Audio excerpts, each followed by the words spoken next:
This training video is for the purpose of providing useful information to team leaders. We will cover problems that team leaders can face and how to address these issues. We will be also talking about the creation of a team, different leadership styles, and how to motivate employees.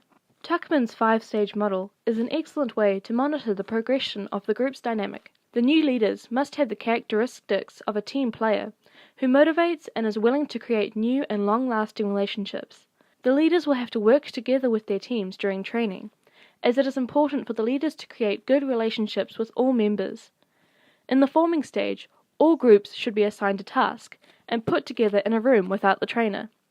This will encourage the workers to talk to one another and introduce themselves. While doing the task, there may be conflict and disagreements.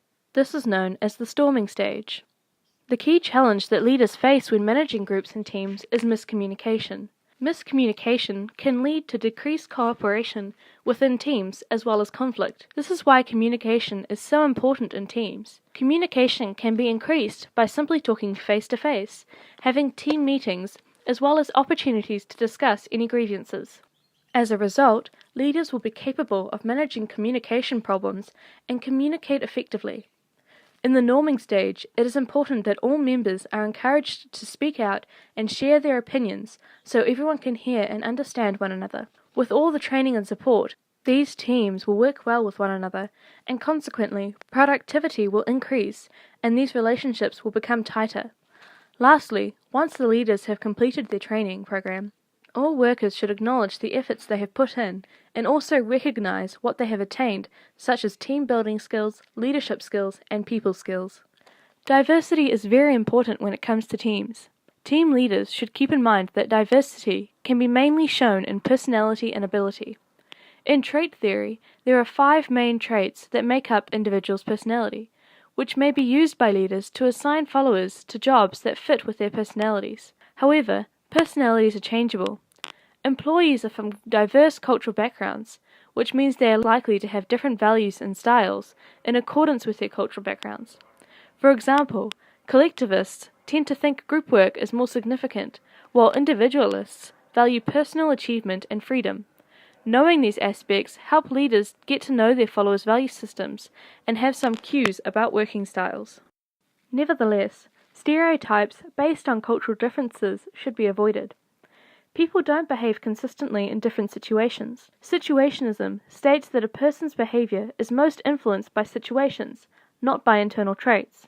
Therefore, leaders are also required to be aware of situations. Leaders can create favorable situations by using operant condition theory, which means shaping followers' behaviors by adding punishments or rewards to certain responses.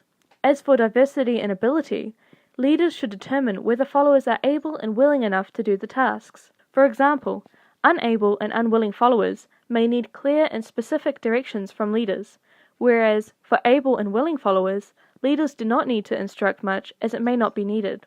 Knowing their own leadership style is also essential for leaders, to choose what kind of leadership style works best with situations. For example, directive leadership for unable and unwilling employees.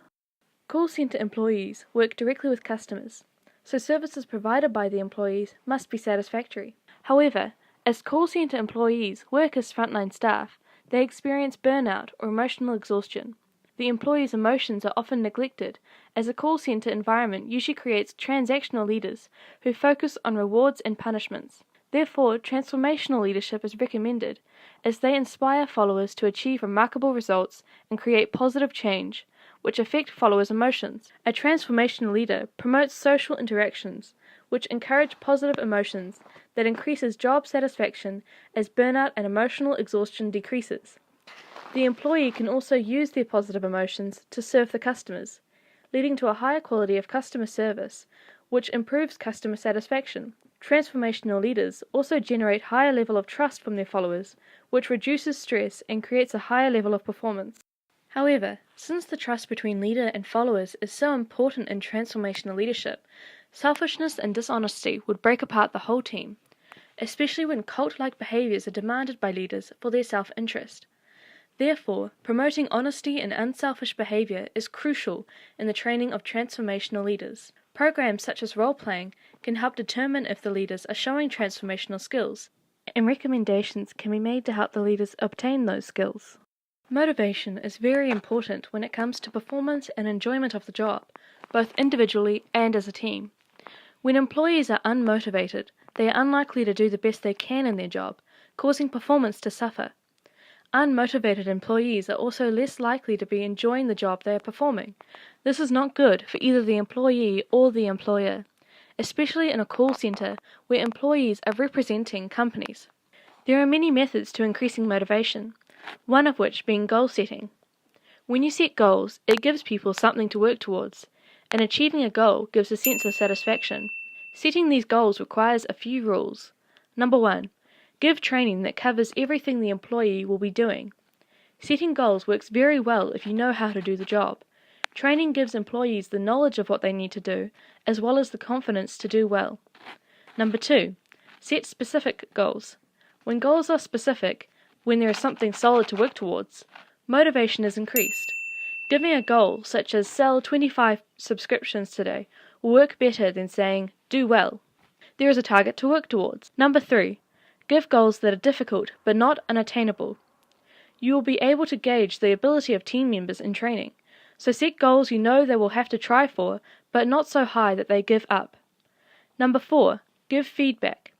When feedback is given to employees, they can see if they did well, what caused them to do well, what they need to do better, how they can do better, as well as giving them a sense of achievement. Call centers are unique in how leaders can see specific information, such as how many calls employees have done, the length of calls, and more. This allows you to give very specific feedback. So to sum up, it is important to identify the different stages of creating a team in order to identify and deal with the issues that may arise in each stage. Different leadership styles can be used, but for the specific work associated with being a team leader in a call center, the transformational style is recommended. Diversity is vital in creating effective teams, as well as knowing how to utilize diversity, and increasing the motivation of employees can be achieved through setting the right goals for them. Thank you for watching.